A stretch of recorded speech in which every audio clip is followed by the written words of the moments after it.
Okay capital के प्रशांत खेमका जुड़ रहे हैं। प्रशांत, गुड मॉर्निंग। 18 ऑफ स्वदेश पे आपका स्वागत है। मैं आपसे मार्केट के बारे में बात करूं उससे पहले मैं आपको कंग्रेचुलेट करना चाहूँगा। जिस ऑफ कोर्स अब आप म्यूचुअल फंड के बिजनेस में भी कारोबार बढ़ा रहे हैं, लेकिन एसेंशियली आपने जो एक बड़ी अपनी पोर्टफोलियो मैनेजमेंट सर्विसेज कंपनी बनाई है और आप बधाई और कंग्रेचुलेशंस। धन्यवाद अजय। इसकी आपने इसकी ज़रूरत कैसे महसूस की? क्योंकि मुझे भी जब मैंने देखा, ये पढ़ा उसके बारे में, मैंने कहा क्यों नहीं, 10 साल पहले गिनती के 2-3 पोर्टफोलियो मैनेजमेंट सर्विसेज इंडिया में थी। आज पुट टुगेदर कई बड़े म्यूचुअल फंड से ज़्यादा हैं। कई बड़ी बड़ी, आपकी तो कितने बिलियन डॉलर की कंपनी ऑलरेडी हो गई है, वो राइवल कर रही है म्यूचुअल फंडों काफ़ी हद तक। और अब सीरियसली बड़े फैमिली ऑफिस, बिग एचएनआईज, एक सीरियस पैसा आ रहा है, तो साइज तो बढ़ रहा है। लेकिन आपने महसूस कैसे किया कि अब एसोसिएशन फॉर्म करनी चाहिए? जैसे आपने कहा, और हमारे टीम में जो आशीष समैया है, उन्होंने भी इसमें आगे बढ़त ली है इंडस्ट्री के दूसरे जो लीडर्स हैं उनके साथ। तो जैसे आपने खुद ने कहा कि इंडस्ट्री पिछले 10 सालों में काफी विकास देखा है इंडस्ट्री में, और अब ये इंडस्ट्री इतनी ग्रो हो चुकी है और इनमें कई बार कॉमन मुद्दे होते हैं जो सामूहिक तौर पर अगर डिस्कस किया जाए और इनको एड्रेस करने की कोशिश की जाए तो वो इन्वेस्टर्स के लिए भी अच्छा है और सभी जो इंडस्ट्री प्लेयर्स हैं उनके लिए भी अच्छा है। तो ये उसी दिशा में अगला कदम है। जैसे कि म्यूचुअल फंड का एसोसिएशन है और दूसरे इंडस्ट्रीज में एसोसिएशन होते हैं, इट वाज अबाउट टाइम। कह सकते हैं कि कई सालों से पहले, कई साल पहले ही ये शुरू कर देना चाहिए था, बट अभी सही वक्त है इस सामूहिक एसोसिएशन को एक फॉर्म देने का, एंड इसलिए व्हाइट ओक ने भी इसमें अपनी भागीदारी निभाई है। चलिए बाजार पे आते हैं। सीधी तौर पे एक ग्लोबल करेक्शन इस समय पेश आ रहा है, चारों तरफ काफ़ी ज़्यादा नर्वसनेस का माहौल है।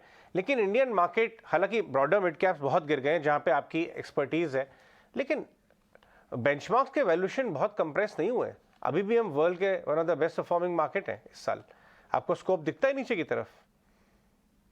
देखिए, मार्केट आगे क्या होगा ये कहना तो मुश्किल ही नहीं, नामुमकिन है। जैसे मैं कहता हूँ अजय, आपको पता ही है, बस पीछे का अपने विश्लेषण भले कर सकते हैं, और आज जो मार्केट की आज जो पोजीशन है उसके पीछे क्या इन्वेस्टरों की, निवेशकों की धारणा है, उसका विश्लेषण जरूर कर सकते हैं। तो मुझे लगता है कि आज जो मार्केट्स है इंडिया के और ग्लोबली, ऑब्वियसली इंडिया आइसोलेशन या इंसुलेटेड तो है नहीं ग्लोबल मार्केट से। ग्लोबल चाल जो अमेरिका, जैसे आपको भी पता है, अगर 2-4% ऊपर होता है तो अपना मार्केट भी ऊपर हो जाता है, 2-4% डाउन होता है तो अपना भी, वो ग्लोबली सेम हर जगह चलता है on a day to day basis. But having said that, Indian market जो है, भारतीय मार्केट इस साल काफी अच्छा परफॉर्म किया है। पिछले 1-2 सालों से काफी अच्छा परफॉर्म किया और लंबे अरसों से भी काफी अच्छा परफॉर्म किया। I think in the near term investors की धारणा यह है कि ग्लोबली जो स्लो डाउन एक्सपेक्टेड है उसका प्रभाव शायद इंडिया पर इतना ना पड़े। तो मार्केट की ये धारणा आज की तारीख में जिस हिसाब से मार्केट परफॉर्म कर रहा है ईयर टू डेट, उससे ऐसा विश्लेषण किया जा सकता है कि निवेशकों को भारत में इतनी इकोनॉमिक स्लोडाउन नहीं दिखती है जितनी ग्लोबली दिख रही है। इसलिए जो सेक्टर्स भी है, अभी सुन रहा था मैं 2 मिनट पहले ही, आप कह रहे थे कि कैपिटल गुड्स सेक्टर ज्यादा होल्ड अप किया है। तो ये कैपिटल गुड्स सेक्टर काफी डोमेस्टिक सेक्टर है। तो डोमेस्टिक इकोनॉमी पे ये महंगाई भत्ता बढ़ने से या इंटरेस्ट रेट्स बढ़ने से मार्केट की आज की तारीख में मुझे लगता है ये धारणा है कि इतना इफेक्ट नहीं होगा डोमेस्टिक कैपिटल एक्सपेंडिचर पे, एंड हेंस जो कैपिटल गुड सेक्टर है उन पे उतनी इम्पैक्ट नहीं आएगी। पर जो भी ग्लोबल सेक्टर जैसे आईटी सर्विसेज है, लोगों की धारणा के ग्लोबल स्लो डाउन से IT services spend globally slow down होगी, इसलिए आईटी सर्विसेज सेक्टर पे में ज्यादा कमजोरी दिखाई दी है ईयर टू डेट बेसिस पे। तो ये मेरा जो एक स्मॉल ऑब्जर्वेशन है वो मैं शेयर करना चाहूँगा मार्केट के। प्रशांत, प्रियंका यार, वी मस्ट से दैट आपने पेशेंटली हमारी सारी कॉन्वर्सेशन पहले की भी सुनी, सो इसी पर थोड़ी और डिटेल्स आपसे कैप्चर करना चाहेंगे कि जैसे आपने इंफ्रा कैपिटल गुड स्पेस, क्या आपके लिए बड़े रैशनल रहेंगे? ऑफ कोर्स ये जो लार्ज कैपेक्स स्टोरी है, इंफ्रा स्पेंडिंग है, चाइना प्लस वन थीम है, ये तो बड़े ट्रिगर्स हैं ही। आप किन रैशनल्स पर कैपिटल गुड स्पेस को पसंद करते हैं? और अगर थोड़ा और इस सेक्टर को हम ब्रेक डाउन करना चाहें तो कौन से स्पेशल फोकस्ड एरियाज होंगे जो पोर्टफोलियो में ऐड किए जा सकते हैं जिन स्टॉक्स को? जरूर प्रियंका। सो देखिए, ये जो हमारा ऐसे कोई सेक्टर फोकस टॉप डाउन नहीं रहता पोर्टफोलियो में। हम हर एक सेक्टर में जो चुनिंदा कंपनीज है वो आइडेंटिफाई करने की फिराक में रहती है टीम, एंड अगर वैल्यूएशन ठीक लगे तो उसमें इन्वेस्ट करने की चेष्टा निरंतर जारी रहती है टीम की। तो ऐसा नहीं कहूंगा कि आज कोई हमारा खास फोकस है कैपिटल गुड्स पे या आईटी सर्विसेज पे। हमेशा से फोकस हर एक सेक्टर्स पे लगा रहता है। मैंने सिर्फ ये ऑब्जर्वेशन जो है आपकी, जो प्रीवियस मैं जो देख रहा था आपका विश्लेषण, जो प्रीवियस ये डिस्कशन बिफोर आवर कॉल, तो उसके वजह से मैंने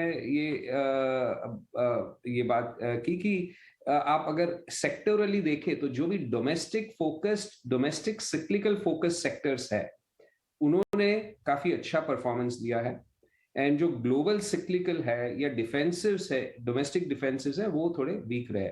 अब ये इसका मतलब ये नहीं कि ये चलता रहेगा आगे चल के, ये आज तक की बात है, अब तक की बात है, आज भी नहीं, अब तक की बात है। अब अगले मिनट से ये पलट जाए तो भी कुछ कह नहीं सकते, या पलट नहीं भी जाए तो नॉर्मल हो जाए तो भी कोई कह नहीं सकता। तो अपने ये नहीं कह, जैसे कि 2 साल पहले जब कोविड हुआ था तो सब लोग, हर एक एक्सपर्ट का यही मानना था कि अभी तो फार्मास्यूटिकल्स जो है, pharmaceuticals is the best sector, क्योंकि सब घर पे बैठ के दवा खाएंगे और वैक्सीन लेंगे। और फिर उस वक्त से आज तक एकदम ही नेगेटिव रहा है सेक्टर परफॉर्मेंस के तौर पे अगर देखा जाए तो। तो वैसे ही आज जो मार्केट की धारणा है वो ऑलरेडी रिफ्लेक्टेड है in capital goods doing very well. But आगे क्या चेंजेस आएंगे और मार्केट रुख बदल देगा पहले, फिर अपने विश्लेषण करते रहेंगे, वैसा है। एक और चीज़ आपसे समझना चाहेंगे प्रशांत, क्योंकि ऑफ कोर्स कल को क्या होना है, मार्केट किस तरह के कौन से स्पेसेस और कौन से सेक्टर्स में मूव दिखाएगा, that's really not possible to predict accurately, but at least हम एंटिसिपेट कर सकते हैं। क्या है कि एंटिसिपेशन लगानी चाहिए, जो कोविड से पहले के जिन स्पेसेस में अच्छी खासी तेजी आई वहाँ फ्रॉड सेटल हो रही है, वहाँ वैल्यूएशन अब कंप्रेस हो रहा है, मीन रिवर्जन हो रहा है।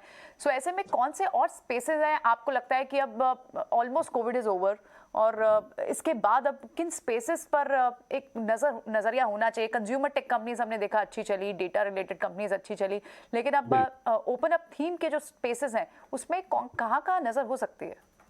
सर, तो देखिए, जब डोमेस्टिक इकोनॉमी अच्छा करती है तो जो फाइनेंशियल सेक्टर है नॉर्मली उसके लिए वो पार्टिसिपेट पूरा करता है in the economy. If we talk about, अगर डोमेस्टिक ग्रोथ स्ट्रांग होगा तो बोरोइंग जो है, लेंडिंग जो है, वो भी स्ट्रांग होगी।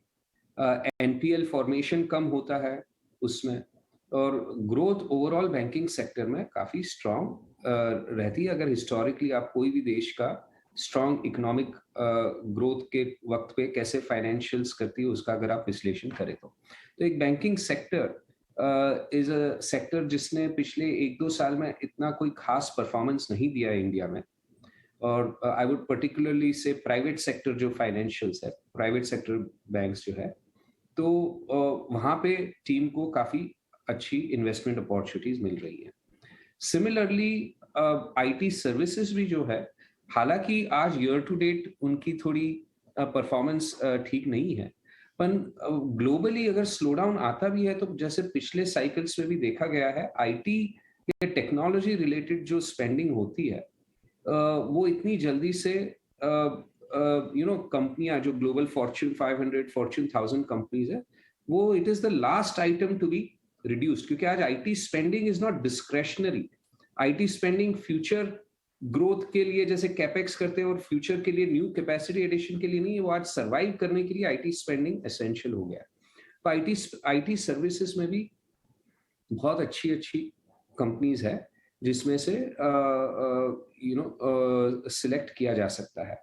तो और ये दोनों सेक्टर्स एक रीत से देखें तो बैंकिंग डोमेस्टिक इंडस्ट्री और सेक्टर्स पे पूरा फोकस है, डोमेस्टिक इकोनॉमी पे 100% बैंकिंग रेवेन्यूज मोर और लेस उनका लिंक जो है वो भारतीय इकोनॉमी से है, और आईटी सर्विसेज जो है वो ऑलमोस्ट 100% आउटसाइड इंडिया से है। तो ये दोनों का होना पोर्टफोलियो में, दोनों का होने की वजह से एक पोर्टफोलियो में एक संतुलन आता है, बैलेंस क्रिएट होता है।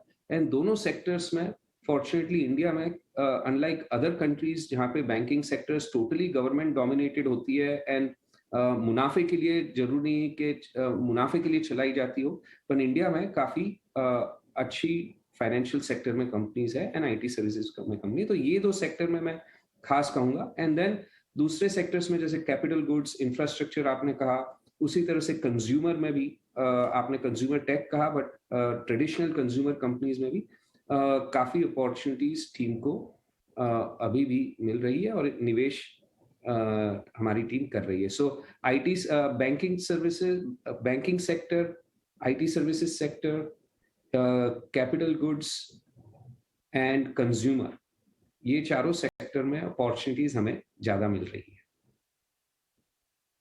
आपको पसंद है, हालांकि आईटी में काफी बड़ी गिरावट आई है। अब रीसेंट टॉप से आईटी इंडेक्स कुछ 30% नीचे आ गई है और बड़े डाउनग्रेड्स भी आ रहे हैं कि यूएस ग्रोथ स्लो होगी तो आईटी सेक्टर पे कुछ इम्पैक्ट हो सकता है। लेकिन आप कंपनी स्पेसिफिक बिजनेस मॉडल से फोकस करते हैं। मैं आपसे ऑटो कैपिटल गुड्स पे एक दूसरे एंगल से जानना चाहूँगा। फाड़ा ने, एसोसिएशन हेड ने अभी हमें बताया कि 8 लाख गाड़ियों की अनमेट डिमांड है सिस्टम में। ग्रोथ तो छोड़िए, पहले यही डिमांड मीट कर लें, बड़ी बात हो जाएगी। और दूसरा, जिस हिसाब से कमोडिटी प्राइसेस फॉल कर रहे हैं, कमोडिटी यूजर स्टॉक्स, आपके automobile stocks, capital goods stocks, आपने इनको कुछ बना रखा है पार्ट अपने पोर्टफोलियो का इनमें से? नहीं, बिल्कुल। मैंने ऑटो को मैंने खास तौर पे नहीं मेंशन किया, मैंने उसको कंज्यूमर में इंक्लूड कर लिया। But auto sector as part of consumer जो है, सर्टेनली अगर देखिए, अगर कैपिटल स्पेंडिंग होगी तो और इंडियन इकोनॉमी बेटर करेगी तो जरूर से consumer spending towards automobile sector जो काफी बरसों से वीक रही है वो भी पिकअप करेगी। और वहां पे इंडस्ट्री में एक यानी कोई कट थ्रोट कंपटीशन नहीं है जैसे कई दूसरे सेक्टर्स में होता है। एंड अच्छी अच्छी कंपनीज को एकदम वाजबी वैल्यूएशन पे आज भी इन्वेस्ट करने का मार्केट में मौका है। तो ऑटो सेक्टर में जरूर से टीम का काफी ध्यान है। दोनों ही passenger vehicles, two wheelers, across board auto sector में अपॉर्चुनिटीज मिल रही है। क्योंकि अगर इकोनॉमिक ग्रोथ पिकअप होगा तो जैसे इंडिया में obviously auto penetration is one of the lowest in the world, जैसे पर कैपिटा इंप्रूवमेंट आती है वैसे एक लॉन्ग टर्म स्ट्रक्चरल ग्रोथ तो जो है वो है ही। और जैसे आपने कहा पेंटअप डिमांड भी काफी है, सप्लाई कंस्ट्रेंट की वजह से, सेमीकंडक्टर चिप शॉर्टेज की वजह से जो प्रोडक्शन को नेगेटिव हिट हुआ है वो भी in few months over the time हम ऑलरेडी कंपनीज कह रही है कि जो चिप शॉर्टेज है उसकी जो सिचुएशन है वो इम्प्रूव हो रही है एंड उसके वजह से प्रोडक्शन एंड सप्लाई इम्प्रूव हो रही है, तो वो अनमेट डिमांड भी फिल होगी। बट ऑब्वियसली वो मार्केट काफी अच्छी तरह से जानती है, ऐसे नहीं कि 1-2 क्वार्टर के नंबर स्ट्रॉन्ग आएंगे तो market is not expecting that. But beyond this supply demand mismatch के वजह से जो वेटिंग पीरियड है एंड पेंटअप डिमांड है, उसके बियॉन्ड भी हमारी धारणा है कि ऑटो डिमांड में स्ट्रेंथ रहेगी। प्रशांत जी, बहुत बहुत शुक्रिया, थैंक यू वेरी मच आज समय देने के लिए। अच्छा लगा आपसे बातचीत करके, उम्मीद करते जल्दी आपसे वापस मुलाकात होगी। बहुत बहुत शुक्रिया।